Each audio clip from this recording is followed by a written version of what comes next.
Bismillahirrahmanirrahim. Assalamualaikum warahmatullahi wabarakatuh. Innal hamdalillah nahmaduhu wa nasta'inuhu wa nastaghfiruh wa na'udzu billahi min shururi anfusina wa min sayyiati a'malina. Man yahdihillahu fala mudilla lahu wa may yudlilhu fala hadiya lahu. Asyhadu an la ilaha illallah wa asyhadu anna Muhammadan abduhu wa rasuluhu la nabiyya ba'd. Qala Allah ta'ala fil Qur'anil Karim, a'udzu billahi samii'il 'aliim minasy syaithaanir rajiim. Bismillahirrahmanirrahim. Ya ayyuhalladzina amanu taqullaha haqqa tuqatih wa la tamutunna illa wa antum muslimun. Ya ayyuhan nasu ittaqu rabbakumul ladzi khalaqakum min nafsin wahidah wa khalaqa minha zawjaha wa bassa minhuma rijalan katsiran wa nisaa'a wattaqullaha alladzi tasaaluna bihi wal arham innallaha kana 'alaikum raqiba. Ya ayyuhalladzina amanu taqullaha wa qulu qawlan sadida yuslih lakum a'malakum wa yaghfir lakum dhunubakum wa may yuti'illaha wa rasulahu faqad faza fawzan 'azima. Amma ba'd, fa inna asdaqal hadisi kitabullah wa khairal hadyi hadyu Muhammadin sallallahu alaihi wasallam wa syarral umuri muhtasatuha wa kullu muhtasatin bid'ah wa kullu bid'atin dalalah wa kullu dalalatin finnar. Ikhwani fillah, azzakumullah. Alhamdulillah, hari ini Allah Ta'ala masih memberikan kesempatan kepada kita untuk hadir dalam sebuah majlis. Dengan hadirnya kita dalam sebuah majlis seperti ini, maka sungguhnya Allah Ta'ala akan berikan satu hidayahnya kepada kita, sehingga orang yang mendapatkan sebuah hidayah, sungguh Allah Ta'ala akan berikan sebuah kemudahan di dunia, jalannya menuju surga. Seperti ini bukan di dalam sebuah hadis yang sahih yang diriwayatkan oleh Imam Muslim. Rasulullah sallallahu alaihi wasallam bersabda, "Man salaka tariqan yaltamisu fihi ilman sahalallahu lahu bihi tariqan ilal jannah." Barang siapa yang menempuh sebuah jalan dalam rangka mencari ilmu syar'i, maka Allah Ta'ala akan berikan sebuah kemudahan di dunia, jalannya menuju surga. Tentunya ilmu syar'i yang dimaksudkan di sini adalah ilmu syar'i, ilmu agama yang berdasarkan di atas Al-Quran dan As-Sunnah yang sahih. Setelah itu difahami menurut para sahabat radhiyallahu anhum. Dan tentunya ilmu yang sudah dipelajari tersebut maka wajib diamalkan, seperti yang disampaikan oleh seorang sahabat Ibnu Mas'ud radhiyallahu an dengan perkataan yang sangat populer sekali, ta'allamu fa idza alimtum fa'malu. Pelajarilah ilmu, setelah kalian mengetahui ilmu maka amalkan ilmu, sehingga ilmu itu nanti akan menuntun bagi pelakunya, dimudahkan oleh Allah Ta'ala jalannya menuju surga. Maka Allah akan berikan hidayah tadi, dan jika hidayah itu sampai akhir hayatnya seorang muslim mendapatkannya, dan itu berkat pertolongan dari Allah Ta'ala, sungguh seorang muslim akan diberikan peluang besarnya untuk mendapatkan sebuah kematian dalam kondisi husnul khatimah. Inilah manfaat dan faedahnya kenapa kita harus hadir dalam majlis-majlis ilmu seperti ini. Ikhwani fillah, azzakumullah. Taib, hari ini kita akan melanjutkan kembali di dalam kajian kitab Usul Salasa, dan kita masih menjelaskan tentang macam-macam ibadah yang terkait dengan tauhid ibadah, yaitu kalau nggak salah kita masih membahas di dalam masalah doa. Ya, Bapak bisa lihat halaman 12 itu, kalau nggak salah kita masih membahas di dalam doa, dan supaya menjadikan sesuatu yang benar dalam kita berdoa kepada Allah Ta'ala selain yang sebelumnya sudah ana sampaikan kepada bapak-bapak sekalian, yaitu tentang bahwasanya di dalam doa itu adalah ikhlas karena Allah Ta'ala, mentauhidkan hanya kepada Allah Ta'ala, dan tidak berpaling pada saat berdoa itu dipalingkan kepada selain Allah Ta'ala, sampai kepada waktu itu sudah ana sampaikan kepada antum, yaitu tentang kaidah-kaidah dan adab-adab di dalam berdoa, supaya kita ini menjadikan hajat pada saat kita berdoa kepada Allah Ta'ala itu dikabulkan. Siapa sih yang tidak mau doa itu dikabulkan? Tetapi seringkali ketika kita hanya menuntut supaya doa itu dikabulkan, tapi kita tidak memenuhi tentang kaidah-kaidah dan adab-adab di dalam berdoa, sehingga boleh jadi pada saat itu kemudian Allah Ta'ala tidak mengabulkan di dalam doa kita.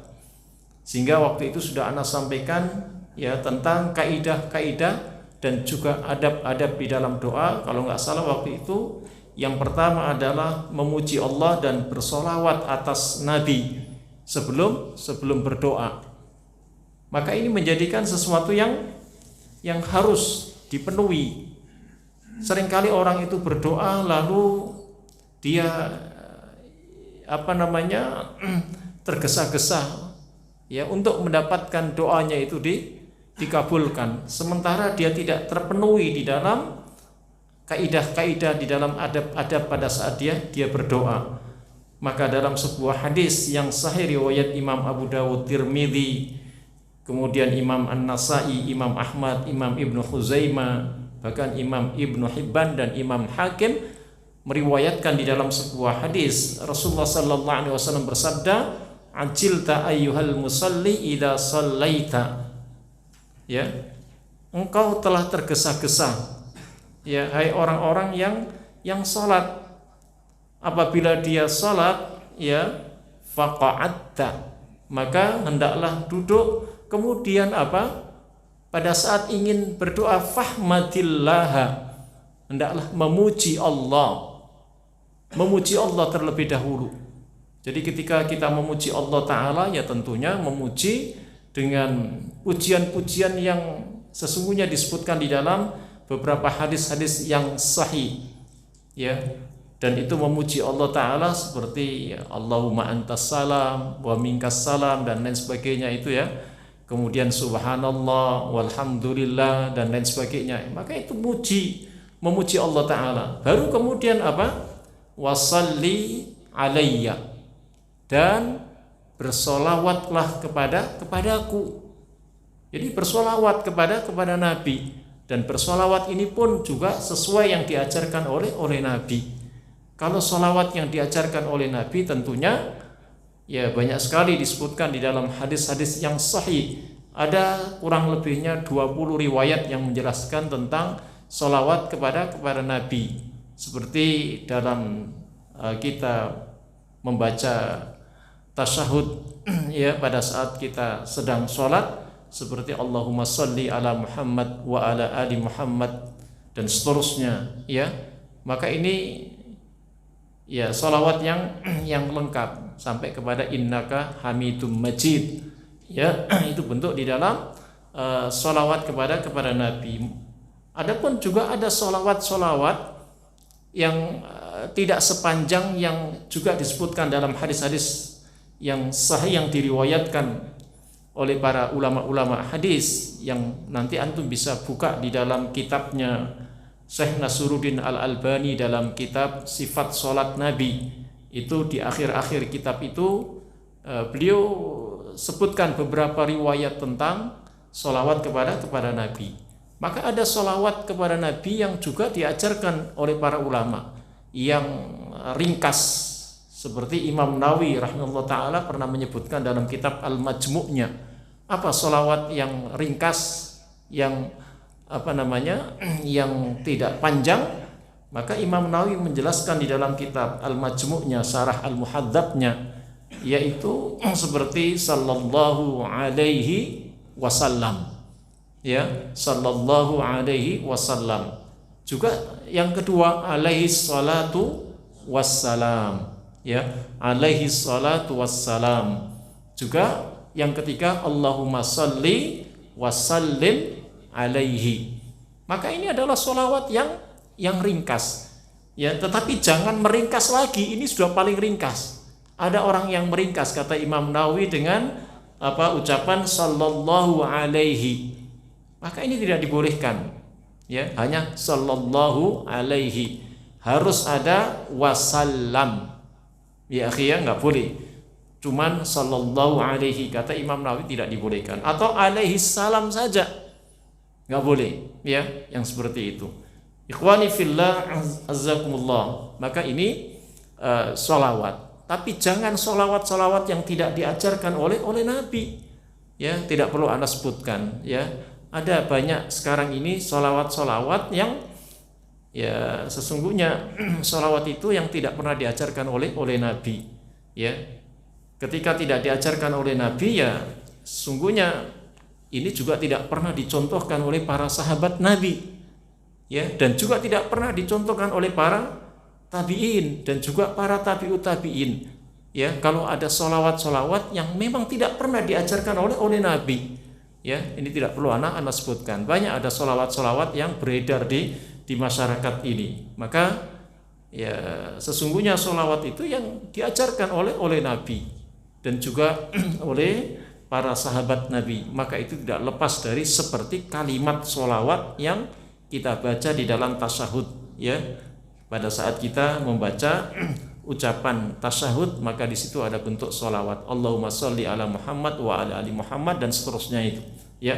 Atau yang diringkas dengan ringkasan yang tadi, yang juga disampaikan oleh Imam Nawawi rahimahullah ta'ala. Beliau bermadhabkan kepada Imam Syafi'i, Imam Nawawi ini, akhi.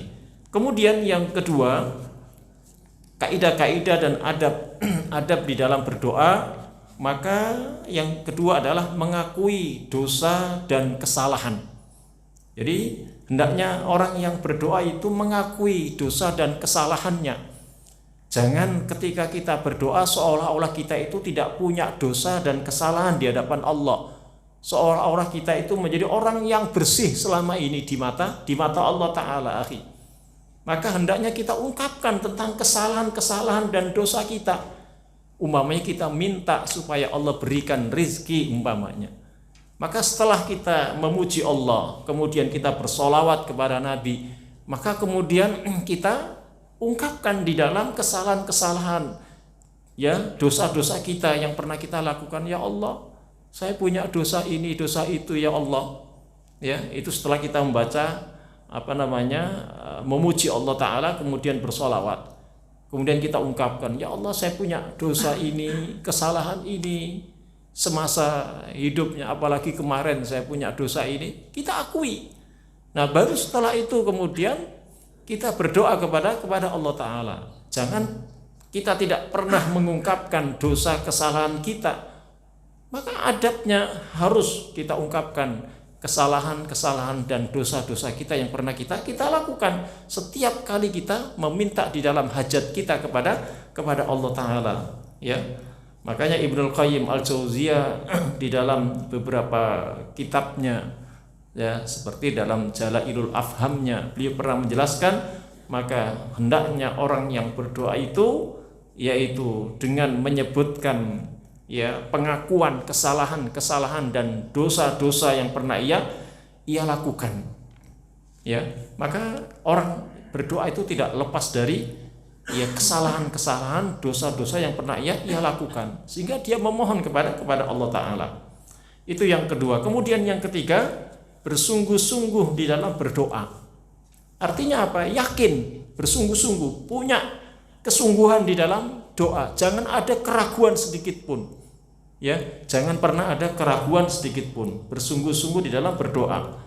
Dan ini disebutkan di dalam hadis yang sahih yang diriwayatkan oleh Imam Bukhari. Rasulullah sallallahu alaihi wasallam bersabda, la yaqulanna ahadukum Allahumma ighfirli in syi'ta, Allahumma arhamni in syi'ta, liya'zimil mas'alata fa innahu la mukriha lahu. Jadi Rasulullah sallallahu alaihi wasallam menjelaskan, la yaqulanna ahadukum, janganlah kalian, ya salah seorang di antara kalian itu ya berdoa, Allahumma ghfirli in syi'ta, ya Allah ampunilah aku in syi'ta, jika engkau menghendaki. Jangan kita ada keraguan, jika engkau menghendaki. Jangan kita katakan jika engkau menghendaki. Ini bentuk ketidaksungguhan pada saat berdoa, akhi. Maka hendaknya kita bersungguh-sungguh. Kalau kita itu berdoa, maka Allah Ta'ala akan kabulkan. Ya, termasuk pada saat kita meminta ampunan kepada Allah Ta'ala, jangan kita katakan in syi'ta, jika engkau menghendaki. Begitu juga Allahumma arhamni in syi'ta, ya Allah rahmatilah aku jika engkau menghendaki. Maka ini tidak dibolehkan. Sudah cukup Allahumma arhamni, jangan pakai ditambahkan in syi'ta, jika engkau menghendaki. Makanya Rasulullah sallallahu alaihi wasallam kemudian menjelaskan, liya'zimil mas'alata, hendaklah ia bersungguh-sungguh dalam permintaannya. Jangan kita mengatakan jika engkau menghendaki. Ya. Seolah-olah apa? Kita itu enggak bersungguh-sungguh. Ya, seolah-olah kita itu tidak bersungguh-sungguh. Makanya liya'zimil mas'alah, hendaklah kita itu bersungguh-sungguh pada saat berdoa. Fa innahu la mukriha lahu, karena Allah tidak akan membencinya. Ya, jangan punya prasangka ketika kita tidak mengatakan in syi'ta kemudian nanti Allah membencinya. Jangan. Kata Nabi, fa innahu la mukriha lahu, karena sungguhnya Allah itu tidak akan membencinya ketika orang yang tidak mengatakan in syi'ta, ya jika engkau menghendaki. Ya. Dan itu menunjukkan kesungguhan pada saat kita berdoa, akhi. Kemudian yang keempat, ya, kaidah-kaidah dan adab pada saat kita berdoa adalah mengulang-ulang dan memperbanyak di dalam doa. Artinya apa? Doa itu yang gerecek begitu, apa gerecek ini? Terus menerus. Ya, terus menerus pada saat kita berdoa itu. Jangan pernah kita merasa sudah sekali, dua kali cukup di dalam berdoa. Perbanyak terus doa itu. Ya, apalagi kalau doa itu belum dikabulkan, jangan kita putus asa. Terus menerus berulang dan perbanyak. Ya, karena sungguhnya ya kita itu sedang meminta kepada Allah Ta'ala. Beda dengan minta sama orang. Ya, minta sama orang itu biasanya orang itu akan bosen. Beda kalau kita minta sama orang, sama makhluk ini. Ya, itu ada istilahnya apa? L4, ya kan? Lo lagi, ya kan? Begitu kan? Wah, ente datang lagi, pasti ini mau minta, mau pinjem duit nih.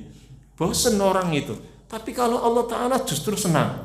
Seperti yang disebutkan dalam hadis riwayat Imam Ibnu Hibban, idza sa'ala hadukum falyuksir fa innahu yas'alu rabbah. Ya, idza sa'ala hadukum, apabila salah seorang di antara kalian itu berdoa, ya, falyuksir, hendaklah perbanyak di dalam doanya, fa innahu yas'alu rabbah, karena sungguhnya dia sedang meminta kepada Rabbnya, tidak meminta kepada makhluk. Ya, tidak meminta kepada manusia, tapi meminta kepada Allah. Maka Allah Ta'ala itu semakin senang banyak kita gerecek di dalam doa itu, akhi. Ya, kalau sama manusia pasti bosen. Lihat wajahnya aja ketemu kadang-kadang, wah, apalagi kalau dia orang kaya begitu kan, lihat orang miskin, lihat wajahnya itu, waduh, ini jangan-jangan udah melas begini mau ngutang ini, kalau enggak mau minta ini kan. Belum dia ngomong saja sudah punya prasangka yang buruk. Ya kan? Ini kalau orang kaya yang pelit ini biasanya begitu. Ya, ada lihat saudaranya. Jangankan orang lain, saudaranya saja. Wah, ini ada apa ini? Pakai ke rumah lagi nih. Baru kemarin ke rumah lagi nih. Jangan-jangan mau minta duit ini, ya kan?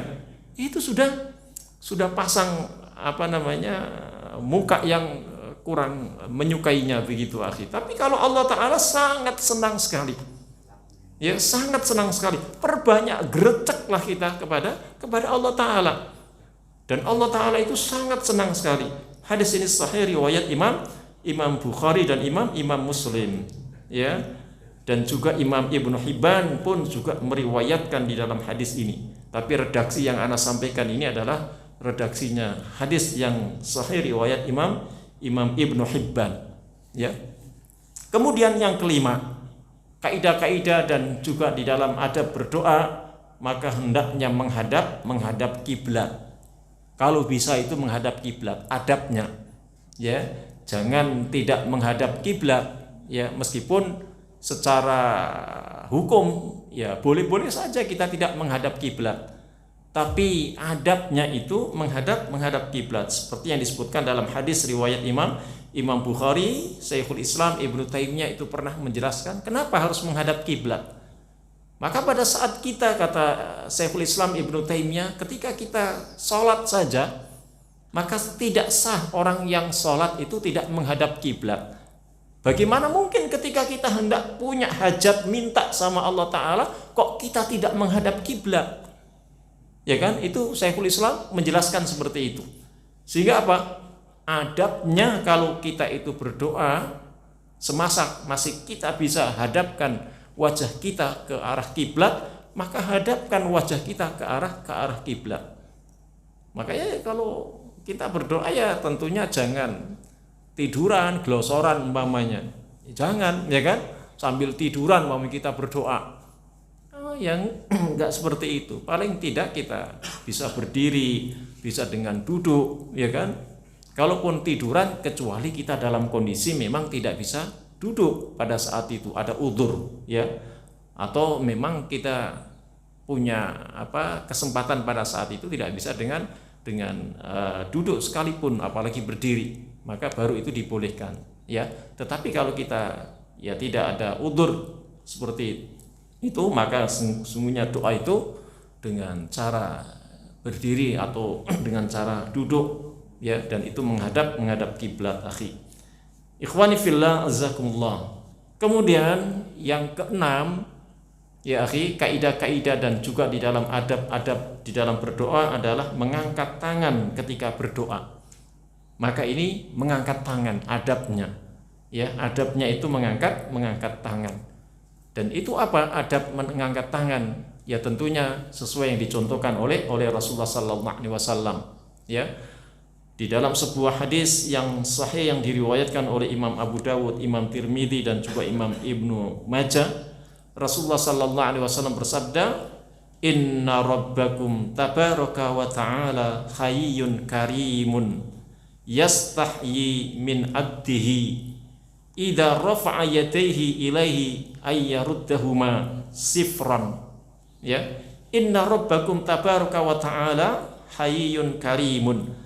Sesungguhnya Rabb, ya, kalian tabaraka wa ta'ala yang maha hidup, ya, karimun yang maha mulia, yastahyi min abdihi, yaitu apa? Dia malu terhadap hambanya. Ketika apa? Idza rafa'a yadaihi, ketika ada seorang hamba itu mengangkat kedua tangannya, ya, an ayyaruddahuma, kemudian Allah itu kemudian menolaknya, maka Allah itu malu, ya, ketika orang itu kemudian mengangkat, ya, kedua tangannya sifran, ya, dalam kondisi kosong, hampa, ya, tidak dikabulkan di dalam doanya. Artinya apa? Kalau ingin doa kita itu dikabulkan oleh Allah Ta'ala, maka jangan kita malas untuk tidak mengangkat kedua tangan kita, tetapi angkatlah kedua tangan kita pada saat kita sedang berdoa itu, akhi, ya, karena Allah nanti malu kalau tidak mengabulkan orang yang sudah berdoa pada saat itu mengangkat kedua tangannya, ya. Maka ini menjadi adabnya. Tapi itu dalam penjelasan pada saat berdoa yang tidak terkait dengan, ya, setelah sholat yang wajib, ya akhi, setelah sholat yang wajib, karena ini hadis secara umum. Karena ada nanti dalam bahasan ketika dalam secara umum, selama tidak ada yang mentaksis maka itu berlaku. Tapi kalau ada hadis yang mentaksis, ya, mengkhususkan, ya, atau kemudian hadis yang tidak menjelaskan bagaimana doanya Rasulullah setelah salat, apakah beliau mengangkat kedua tangannya, ya, maka yang disebutkan dalam beberapa hadis-hadis yang sahih, beliau tidak mengangkat kedua tangannya pada saat selesai salat yang wajib. Tetapi di luar salat ya, pada saat secara umum orang itu berdoa, maka hendaknya doa itu adabnya adalah mengangkat tangan. Begitu juga pada saat ketika Rasulullah sallallahu alaihi wasallam selesai salat yang wajib, lalu pada saat beliau berdoa membaca istighfar, maka istighfarnya Rasulullah sallallahu alaihi wasallam yang diajarkan kepada kita tidak menambahkan kata al-azim, ya, astaghfirullah, astaghfirullah, astaghfirullah. Maka ini bentuk mutabaah kita kepada Nabi, ya. Lalu bagaimana kalau kita menambahkan kata al-azim, ya? Maka kalau itu yang diajarkan Nabi pada saat selesai sholat lalu doa selesai sholat yang wajib seperti itu, maka Nabi mengajarkan hanya pada saat itu hanya membaca astaghfirullah, astaghfirullah, astaghfirullah 3 kali yang seperti itu, ya. Maka ini yang disebutkan dalam penjelasan para ulama, sababun ibadatun syar'iyyatun.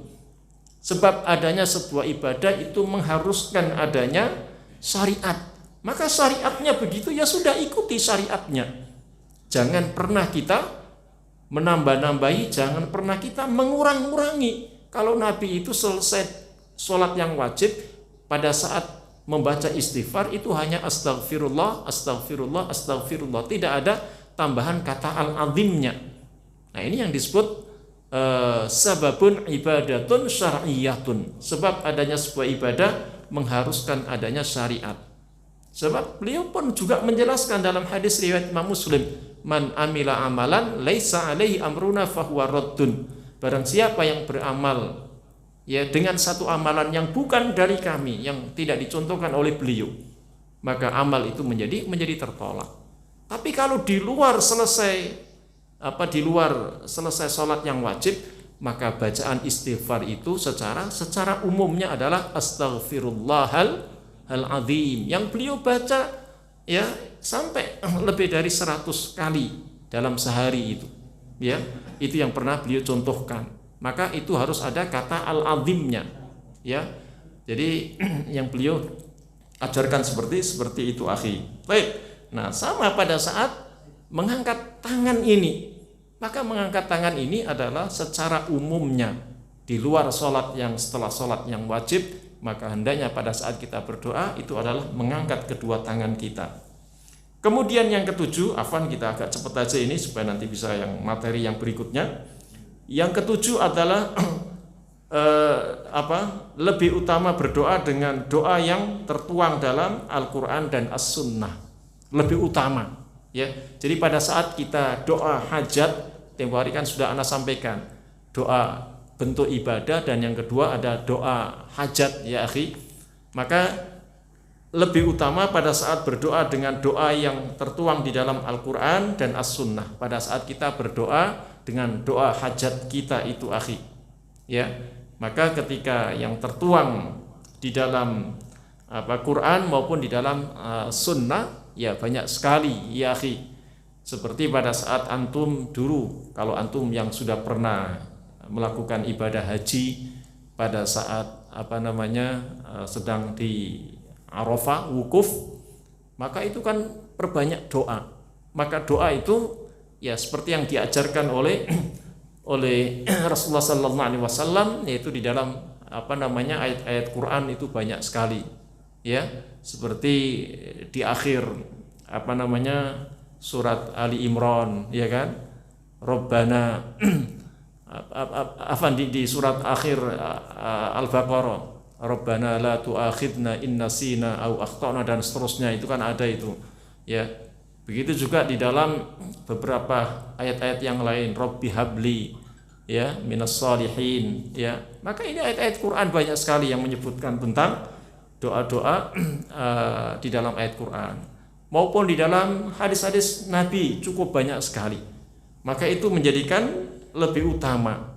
Bukan berarti tidak boleh memakai bahasa kita, boleh, silakan. Ya, umpamanya kita minta, ya Allah berikan rizki kepada kami, ya Allah berikan kemudahan dalam hidup kami, lindungilah kami dan lain sebagainya, boleh.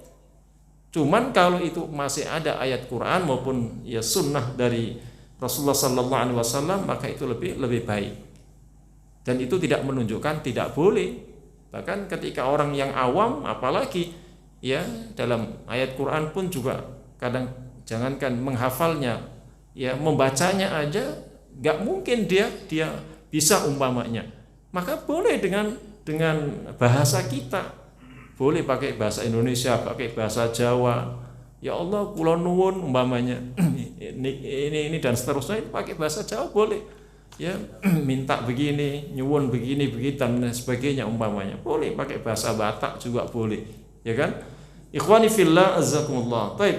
Kemudian yang ke-8, kaidah-kaidah dan adab-adab di dalam berdoa itu. Maka yang ke-8 apa? Yang ke-8 itu kalau bisa berwudu, ya, berwudu sebelum berdoa. Berwudu ahsan begitu akhi ya. Berwudu artinya apa? Dalam kondisi bersih. Ya, dalam kondisi bersih, berwudu, ya, ahsan itu kalau bisa. Sehingga ketika ini pun juga pernah disebutkan oleh beberapa para ulama, ya, seperti ketika para ulama itu menjelaskan di dalam beberapa banyak hadis-hadis yang sahih, seperti dalam riwayat Imam Bukhari, Imam Muslim, maka Al-Alama Ibnul Qayyim Al-Jauziyah itu menjelaskan supaya orang itu pada saat berdoa diusahakan dalam kondisi dia ya berwudu, ya berwudu akhi, ya seperti dalam hadis tersebut ketika perang Hunain beliau kan meminta ya kepada Allah Ta'ala mengangkat ya tangannya tinggi-tinggi pada saat itu, kemudian berdoa, ya, dan itu beliau diawali mengambil air wudhu terlebih dahulu. Begitu juga pada saat perang Badar, beliau berdoa, maka beliau mengambil air wudhu meskipun hanya beberapa air yang beliau gunakan hanya setengah mud. Ya akhi, ya setengah mud itu ya sangat sedikit sekali, ya, karena dalam kondisi perang Badar pada saat itu. Maka beliau berwudu terlebih dahulu, kemudian meminta kepada Allah Ta'ala bala bantuan tentaranya, dan itu sampai diabadikan di dalam surat Al-Anfal ayat yang ke-9, ya, nanti antum bisa buka sendiri. Maka pada saat itu Rasulullah Sallallahu Alaihi Wasallam diawali berwudu terlebih dahulu, ya, berwudu terlebih dahulu. Padahal itu dalam kondisi perang, bayangkan. Dalam kondisi perang kan terbatas air, ya kan? Loh, kita ini tidak kondisi sedang perang, banyak air, kok kita ini malas ngambil air wudhu pada saat kita meminta di dalam hajat kita.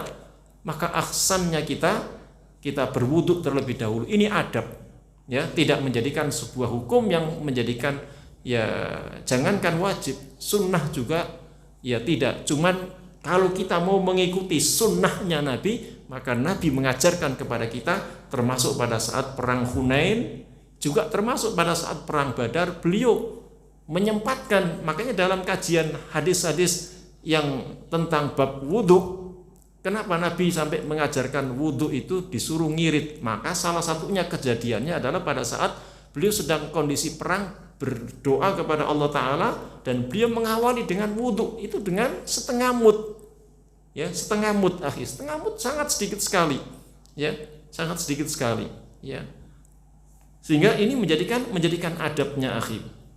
Ikhwani fillah azzakumullah. Kemudian yang ke-9, ya, di dalam kaidah-kaidah dan adab-adab di dalam berdoa adalah apa? Tidak memberatkan diri dengan ya bersajak pada saat doa itu, tidak memberatkan diri dengan bersajak. Maksudnya begini, ada kan orang yang berdoa itu seperti baca puisi begitu, ya, seperti baca puisi sampai dirangkai-rangkai, yang itu tidak ada sunnahnya sampai memberat. Itu namanya memberatkan, nggak boleh. Ya sudah, spontan saja pada saat berdoa itu, nggak usah pakai sajak begitu kan. Ya kan, ada yang seperti itu, kayak orang baca puisi dan lain sebagainya. maka tidak perlu seperti itu, karena ini bentuk memberatkan, ya.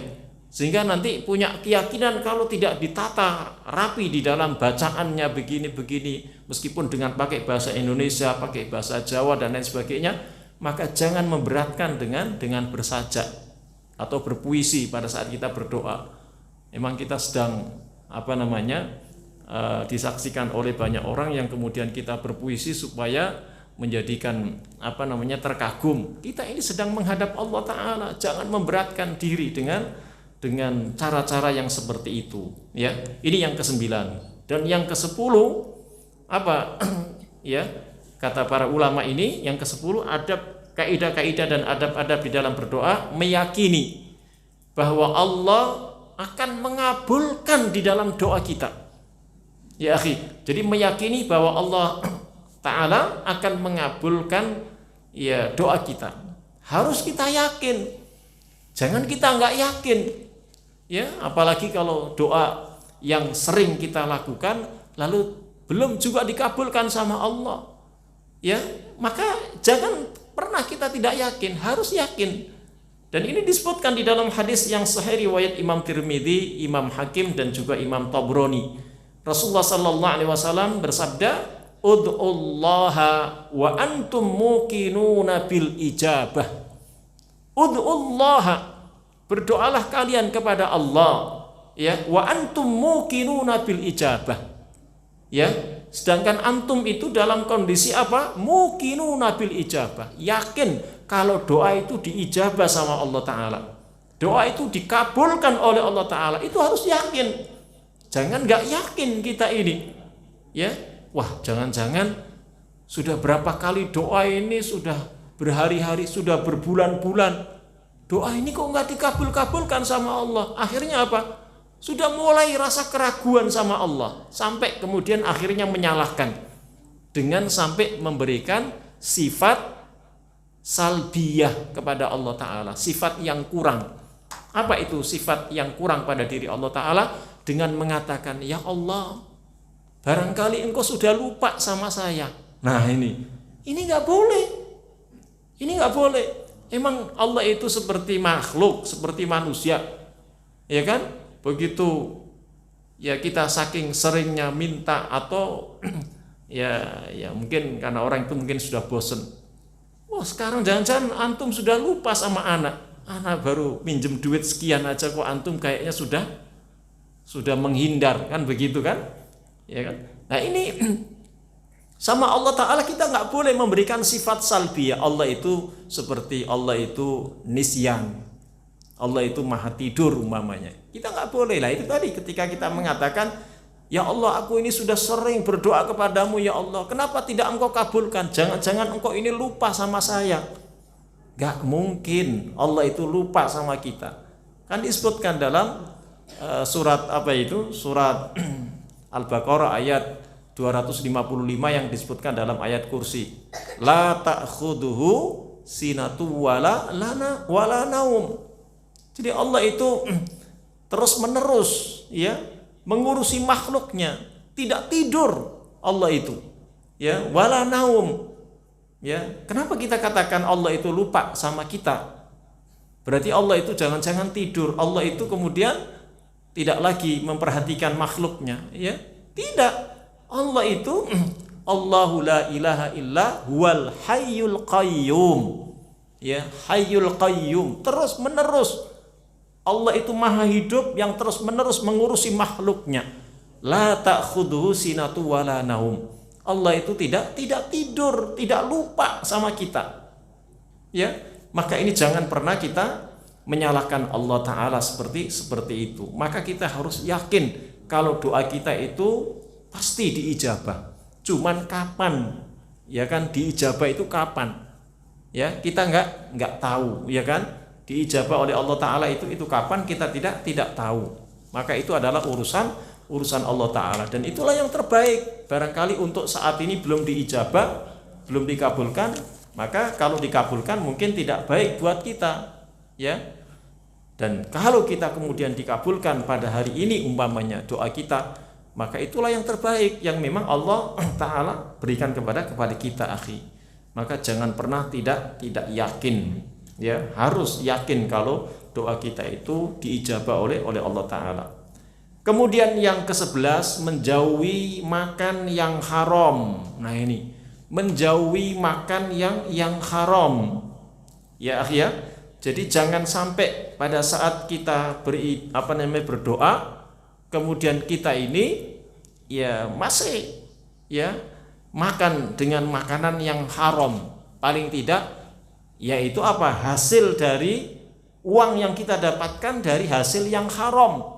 Selain makanan yang kita makan juga nggak boleh yang haram. Ya akhi, makanya itu sampai disebutkan di dalam hadis Al-Arba'in. Nanti antum bisa lihat hadis Al-Arba'in yang ke-10 kalau nggak salah akhi ya. Nanti antum bisa buka di dalam kitab hadis Al-Arba'in, ya, minimal dalam kitab sarahnya Imam Ibnu Daqiq Id.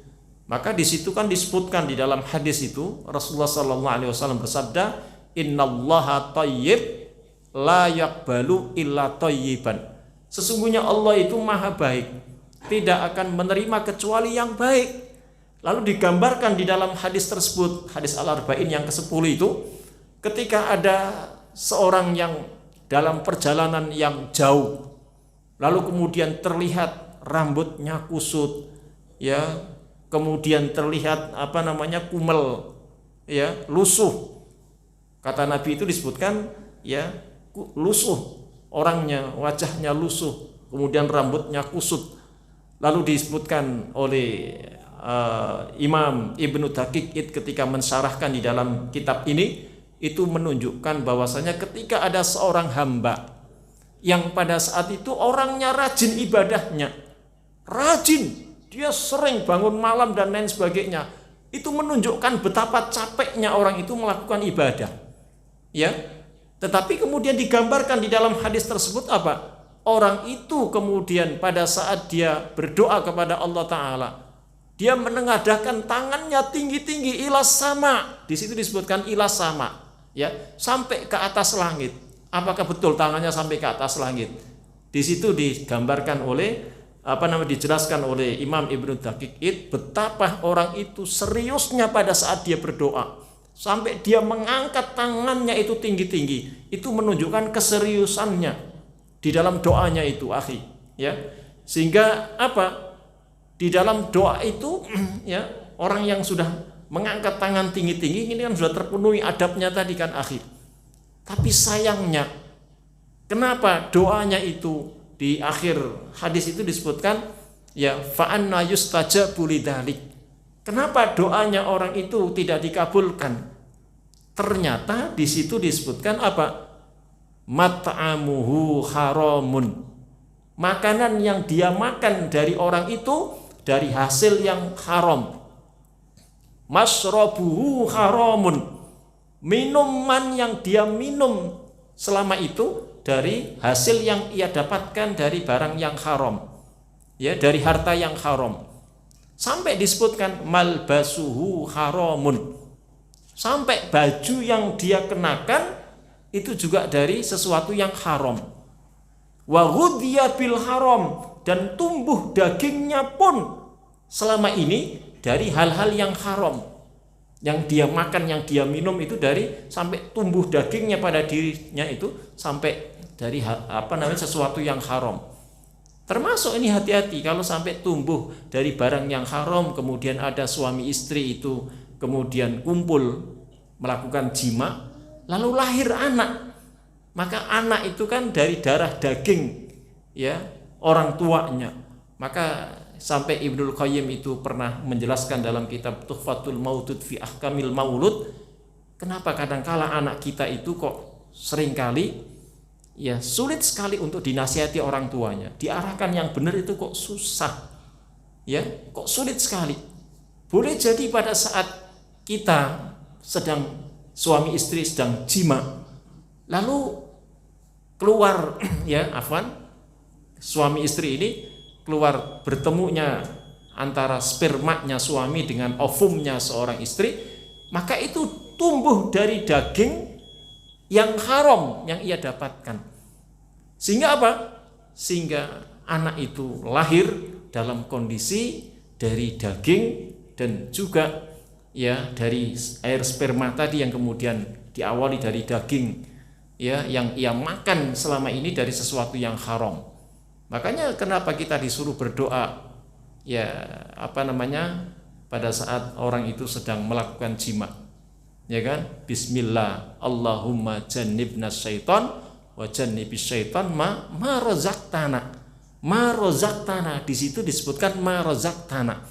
Kita itu meminta sama Allah Ta'ala supaya dijauhkan dari setan yang engkau telah rizkikan kepada kami. Anak itu sebuah rizki.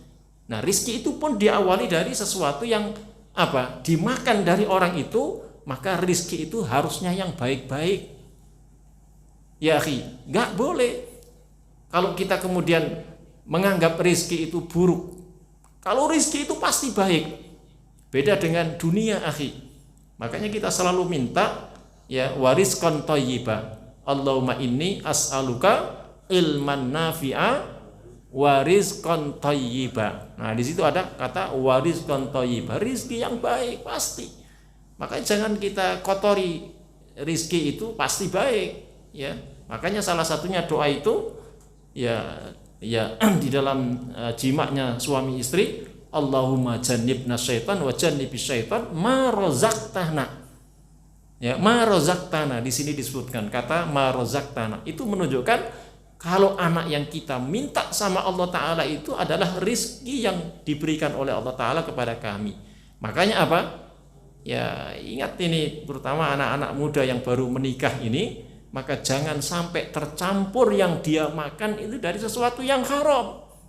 Boleh jadi barangkali anak kita itu bandel, susah diatur, bahkan melakukan perbuatan mujrim, ya perbuatan yang dosa dan lain sebagainya, ya. Maka itu boleh jadi jangan-jangan dulu kata Al-Alama Ibnul Qayyim Al-Jauziyah menjelaskan, jangan-jangan kita itu makan dari sesuatu yang haram, sehingga apa? Dari anak itu kemudian lahir tumbuh dari barang yang haram. Memang anak itu tetap menjadi anak yang dalam kondisi bersih, ya suci. Yang salah siapa? Orang tuanya, ya kan? Di situ. Makanya akhirnya anak itu kemudian bandel sampai orang tuanya kadang-kadang nyebut anaknya sendiri itu, ya sampai kadang lupa orang tuanya. Saking bandelnya anak itu dibilangin, wah jangan-jangan kamu ini anak setan, ya kan begitu. Ada yang sampai begitu. Saking pegelnya itu orang tua. Nah ini kadang-kadang kesalahan selalu ditimpahkan kepada si anak tadi. Nah sampai Rasulullah sebutkan tadi dalam hadis, nanti antum bisa lihat hadis Al-Arba'in yang ke-10, sehingga Nabi mengatakan fa'anna yustajabu lidzalik. Ya, bagaimana mungkin doa itu akan dikabulkan sama Allah kalau orangnya itu pada saat berdoa masih ya tercampur makan, minum, berpakaian, sampai tumbuh dagingnya yang dia makan selama ini dari sesuatu yang haram. Fa'anna yustajabu lidzalik. Ya, bagaimana mungkin doa itu dikabulkan? Kalau nggak salah hadis itu sahih riwayat Imam Muslim. Dan yang ke-12, ini sedikit lagi ini, Anda sudah dengar bel juga ini, ya. Sedikit lagi ini ada dua lagi, yaitu yang ke-12, yaitu tidak tergesa-gesa ingin doanya dikabulkan. Nah ini jangan seringkali kita kayaknya mau nuntut supaya doa itu cepat dikabulkan begitu. Jangan. Ya sudah, seininya Allah Ta'ala saja kita sudah pasrahkan kepada Allah Ta'ala. Tawakal. Jangan kemudian kita itu punya kebiasaan seperti memperlakukan kita dengan makhluk. Ya, apalagi kita ini orang yang punya anak buah begitu, maka seringkali kemudian kita supaya ya tergesa-gesa untuk segera diselesaikan dengan begitu. Nah, dalam berdoa itu kita tidak boleh ya tergesa-gesa meminta sama Allah Ta'ala itu segera dikabulkan. Ya Allah, saya minta ini segera ya. Nah, itu nggak boleh. Maka ini disebutkan di dalam hadis yang sahih riwayat Imam Bukhari dan Imam Muslim. Rasulullah sallallahu alaihi wasallam bersabda, yustajabu li ahadikum ma lam ya'jal. Yaqulu da'utu falam yustajab li. Jadi beliau ini menjelaskan yustajabu li ahadikum ma lam ya'jal, ya. Apa kata beliau? Akan dikabulkan doa ya salah seorang di antara kalian malam yakjal, selama orang itu tidak tergesa-gesa, tidak terburu-buru untuk bisa dikabulkan di dalam doanya. Sehingga apa? Yaqulu da'autu falam yustajab. Lalu aku berkata, ya aku sudah berdoa, tetapi kenapa tidak dikabulkan? Jangan kita mengatakan kenapa tidak dikabulkan. Itu jangan pernah kita mengatakan seperti itu.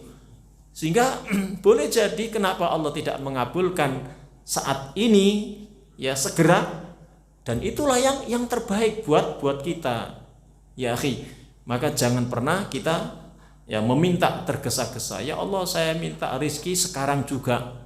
Ya Allah, saya minta sesuatu ini itu ya segera ya Allah.